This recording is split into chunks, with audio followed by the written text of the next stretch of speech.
Wikipedia മാത്രം വെച്ച് പണ്ഡിതന്മാരായിട്ടുള്ള ആളുകൾ നമ്മുടെ നാട്ടിലുണ്ട്. അവരുടെ പ്രഭാഷണം ശ്രദ്ധിച്ചാൽ മനസ്സിലാവും. അപ്പോൾ അവർക്ക് ചെങ്കിസ് ഖാൻ എന്ന് പറയുന്നത് എന്താണ് ഒരു മുസ്ലിം ആക്രമണകാരിയാന്നൊക്കെ പ്രസംഗിച്ചിട്ടുണ്ട് ഈ വിക്കിപീഡിയ ഗുരുക്കന്മാർ. അപ്പോൾ അത് പ്രശ്നമാണ്. അതും കൂടെ നമ്മൾ മനസ്സിലുണ്ടാവണം. ഇന്ത്യയിൽ വിക്കിപീഡിയ വലിയ വെല്ലുവിളിയെ നേരിടുകയാണ്. കേസ് നടക്കുകയാണ് ഡൽഹി ഹൈക്കോടതിയിൽ. ആ കേസിൻ്റെ കഥ അറിയണം കേട്ടോ. ANI എന്ന് പറയുന്ന വാർത്താ ഏജൻസിക്കെതിരെ ഈ വിക്കിപീഡിയയിൽ ഒരു വാചകം വന്നു. അവർ എന്താണ് വ്യാജമായി വാർത്ത ഉണ്ടാക്കുന്ന പരിപാടി അവർക്കുണ്ടെന്ന്. നമുക്ക് ANI വ്യാജമായി വാർത്ത ഉണ്ടാക്കുന്ന പരിപാടി നമ്മൾ കണ്ടാണ്. ഈ മണിപ്പൂർ കലാപം നടക്കുമ്പോൾ കുക്കികളെ ബലാത്സംഗം ചെയ്യുന്ന മുസ്ലിങ്ങളാണെന്ന് നമ്മൾ വാർത്ത കൊടുത്തതാണ്. അപ്പോൾ അത്തരം റെഫറൻസ് വെച്ചിട്ടാണ് ഇതിലിത് വന്നത്. ആ റെഫറൻസ് കാരവാനിലും കെന്നിലും വന്നിട്ടുള്ള വാർത്തകളാണ് റെഫറൻസ് ആയിട്ട്. പക്ഷേ ഹൈക്കോടതി ഇത് മാനിച്ചില്ല. ഇതിലൊരു പ്രശ്നം എന്ന് വെച്ചിട്ടുണ്ടെങ്കിൽ ഹൈക്കോടതി ആവശ്യപ്പെട്ടു ഈ കോൺട്രിബ്യൂട്ടേഴ്സിൻ്റെ വിവരം തരണമെന്ന്. വിക്കിപീഡിയ പറഞ്ഞ് ഞങ്ങൾക്ക് തരാൻ പറ്റില്ല. ഞങ്ങളുടെ പോളിസി പ്രകാരം ഞങ്ങൾ കോൺട്രിബ്യൂട്ടേഴ്സിൻ്റെ സ്വകാര്യത പരിരക്ഷിക്കുന്നവരാണ്. വോളണ്ടിയേഴ്സിൻ്റെ സ്വകാര്യത. പക്ഷേ അവർ ഡിവിഷണൽ ബെഞ്ചിൽ പോയിട്ട് കാര്യം ഉണ്ടായില്ല. അവർക്ക് സീൽഡ് കവറിൽ അത് കൊടുക്കേണ്ടി വന്നു. നോക്കൂ, 491 2014 മുതൽ നോക്കുകയാണെങ്കിൽ 499 അപേക്ഷകൾ വിവിധ ഭരണകൂട ഏജൻസികൾ വിക്കിപീഡിയക്ക് ഇത്തരം കണ്ടൻറ്റുകൾ കൊടുത്ത ആളുകളുടെ വിവരം തേടി കൊടുത്തിട്ടുണ്ട്. അതിൽ 59 അപേക്ഷകൾ ഇന്ത്യയിൽ നിന്നാണ് വന്നത്. അതൊന്ന് മനസ്സിലാക്കണം. ഇന്ത്യയിൽ നോക്കൂ, 2011 നമുക്ക് വിസിൽ ബ്ലോവേഴ്സ് പ്രൊട്ടക്ഷൻ ആക്ട് എന്ന് പറഞ്ഞിട്ടൊരു നിയമമുള്ള രാജ്യമാണ്.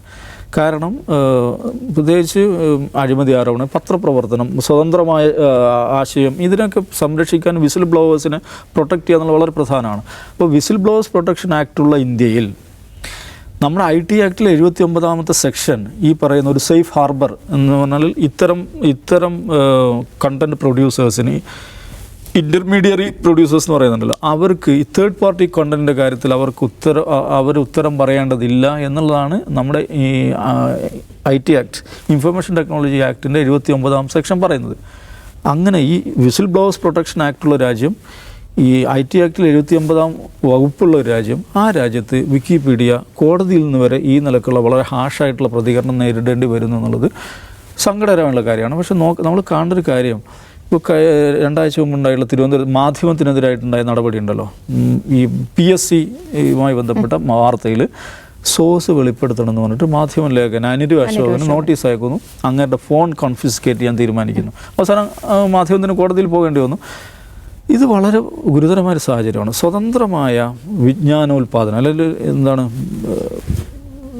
വിജ്ഞാന ജനാധിപത്യം എന്ന് പറയുന്നൊരു സംഗതി ഉണ്ടല്ലോ, അത് വലിയ തോതിൽ ആക്രമിക്കപ്പെടുന്ന, വലിയ തോതിൽ അത് പരിക്ക് പറ്റിക്കൊണ്ടിരിക്കുന്ന സന്ദർഭത്തിൽ വിക്കിപീഡിയ പോലെ ഒരു പ്ലാറ്റ്ഫോം വളരെ പ്രധാനമാണ്.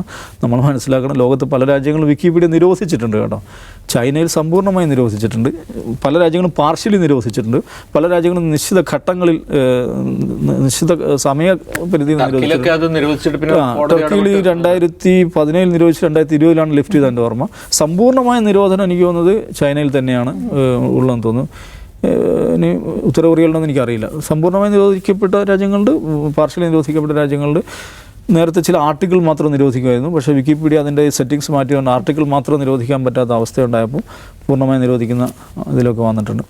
അപ്പോൾ ഞാൻ പറഞ്ഞു, ഈ വിജ്ഞാന ജനാധിപത്യം ഇപ്പോൾ നേരത്തേക്ക് ഒരു വിജ്ഞാനത്തിൻ്റെ ഒരു ശകലം കിട്ടുക എന്ന് പറഞ്ഞിട്ടുണ്ടെങ്കിൽ ഗുരുവിനെ പ്രസാദിപ്പിക്കണം, വലിയ വലിയ ലൈബ്രറികൾ, വലിയ വലിയ പുസ്തകങ്ങൾ ആശ്രയിക്കണം.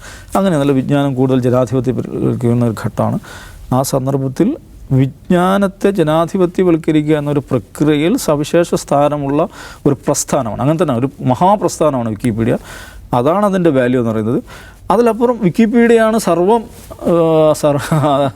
ആധികാരികമായ. വിക്കിപീഡിയ മാത്രം വെച്ച് പണ്ഡിതന്മാരായിട്ടുള്ള ആളുകൾ നമ്മുടെ നാട്ടിലുണ്ട്.